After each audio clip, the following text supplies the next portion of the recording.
Today on Commander Replay, hyper-aggressive Edgar Markov returns. Does hyper-aggressive Edgar Markov still have it? Find out next on Commander Replay. Today's show is brought to you by Culture, a graffiti artist from New York who brings your favorite pop icons to life. You can check out his one-of-a-kind works on his Instagram page, and if you see something you like, be sure to follow him and drop a comment. But if you see something you gotta have, or are interested in getting some custom work done, feel free to contact him directly through Instagram and be sure to mention Commander Replay for a discount. A link will be in the description below. Alright, welcome back everyone. We are playing some more hyper-aggressive Edgar Markov. Take a look at this opening hand. I don't like it one bit. We have no creatures. Attrition, not great against the board. Yeah, not liking this one. So let's take our free mulligan. Hope it gets better. One land, one tap land, plus Soul Ring, plus Winter Orb.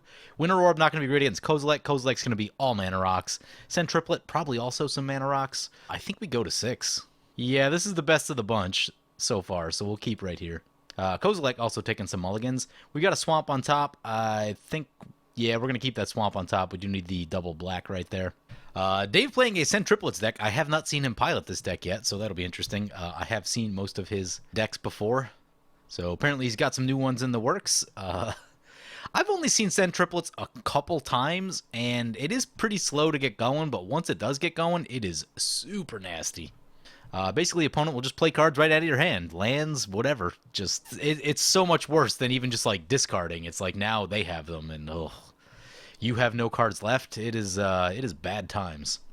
So Dave's going to fire off an Imperial Seal. It's going to be back to our turn. There's that swamp. Let's play the swamp. Play the Mana Crypt. Normally I wouldn't play it in a more casual game without anything to do with it on turn 1, but in a setting like this where you don't know who's going to have counter spells and things like that, free counter spells, mental missteps. I mean, I guess mental misstep doesn't hit Mana Crypt, but you get the idea. Getting it down earlier before anyone like really has the chance to interact with it is going to be safer than allowing some opportunity for them to interact with it. So, you know, in this type of setting, you tend to lose all at once. Like the 3 damage, that we may take from Mana Crypt probably isn't going to be the straw that breaks the camel's back. You know, in a setting like this, you tend to just like win or lose a lot of the time. Yeah, you know, life totals are somewhat relevant, but a lot of times someone just hits their thing and they go off, and then, you know, it almost doesn't matter what your life total is. So for our deck, though, life totals do matter. If opponents want to burn their life casually, then that is cool. Hollowed Fountain. Felwar Stone.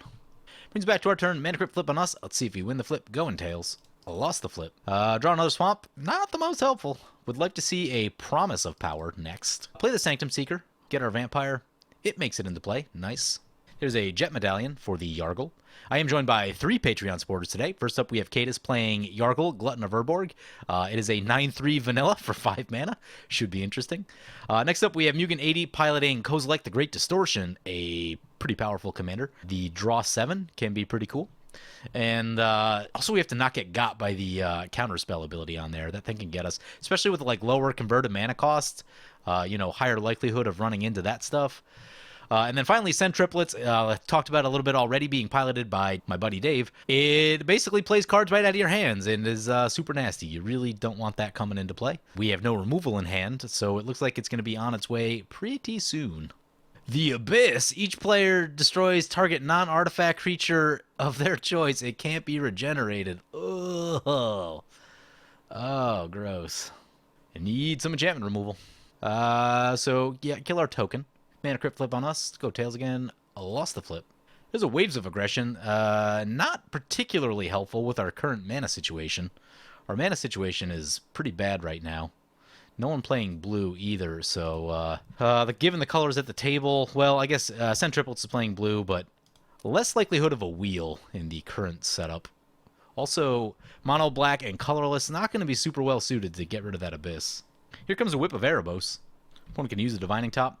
Divining Top probably a card I need in this deck because this deck runs low on land count, and you know, if you can just set your hand up a little bit, goes a long way. But you know, those first few mana are pretty important also, and just getting threats down and doing that whole thing.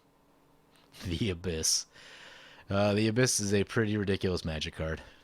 Ooh, and a Smothering Tithe. Now we need more enchantment removal. So bring it back to our turn. The Abyss will kill our only creature. Makes me sad. So Sanctum Seeker going down. Let's try heads on this mana crypt, since that seems to be what the last few have come up as, and we lost again. Wonderful. There's a Pawn of Ulamog. Smothering Tithe trigger. Yeah, we can afford to pay it. Play the Swamp. This is a vampire. Yep, that's a vampire. Play the Pawn of Ulamog. Triggers the Edgar Markov. And we'll pass turn like that. Smothering Tithe trigger. Opponent gonna pay for it. Dave's gonna have Sen Triplets mana this coming turn. So he plays he doesn't pay for the Smothering Tithe and does nothing. That's frustrating. Teferi Time Raveler. Each opponent can cast spells only at any time they can cast a sorcery. Until your next turn, you may cast sorcery spells as though they had flash, or bounce stuff. And looks like he's going with the bounce, and he gets to draw a card off of it. Surprised he didn't go for the token right there. It was a mistake. Because if he goes for the token, then Pawn of Ulamog just dies. Ooh, even Mind Sensor. So Vampire goes down. Go heads. Lost the flip again. That's 4 in a row. We draw a Bloodghast. Not at all helpful. I guess we just keep paying. Guess we'll play the Pawn of Ulamog.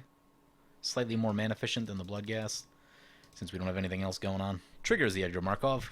Now, the Abyss should take down the Aven Mind Sensor, so I'm not sure why he ran that one out there, but here comes a Chariot of Victory.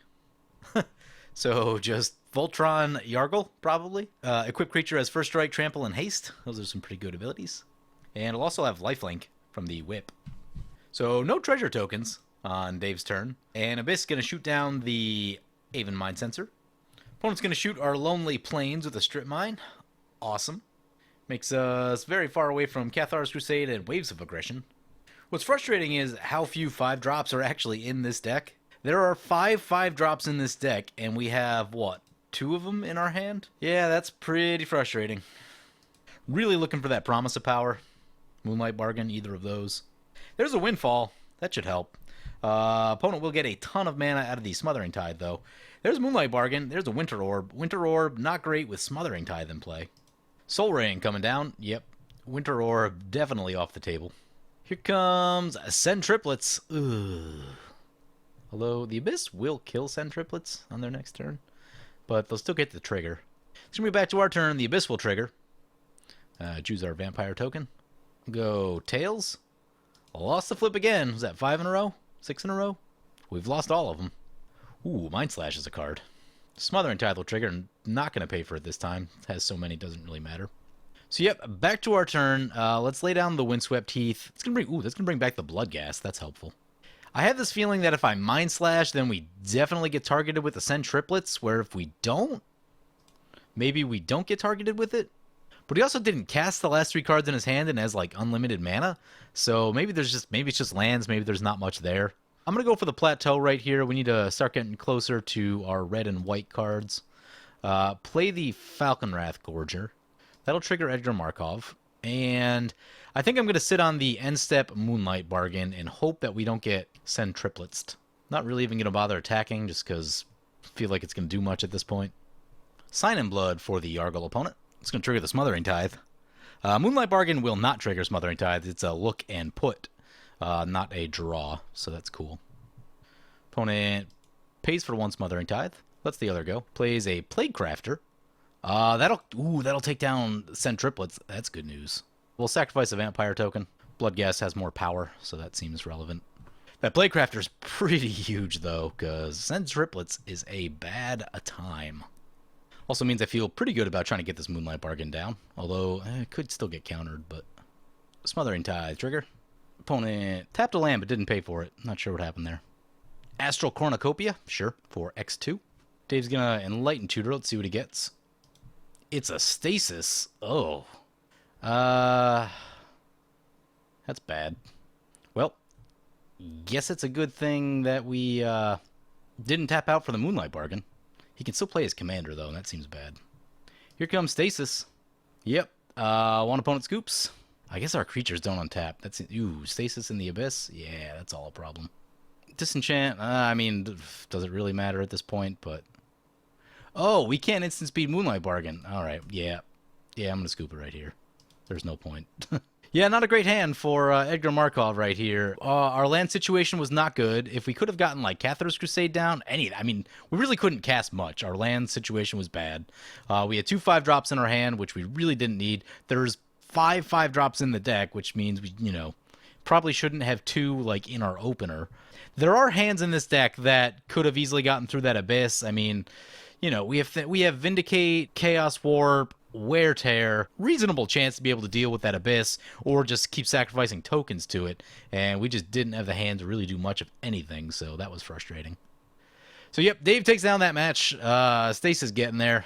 Stasis Smothering Tithe, yep. Basically anything at that point. So anyway, not a great showing for Edgar Markov in this one. I hope you guys enjoyed this video. As always, feel free to comment, like, or subscribe. Thank you for watching. I want to thank my awesome Patreon supporters. We have one new Patreon supporter, Jared Coulter. Jared, you are awesome. If you want to help support the channel and vote on which decks I play next, feel free to check out my Patreon at the link below.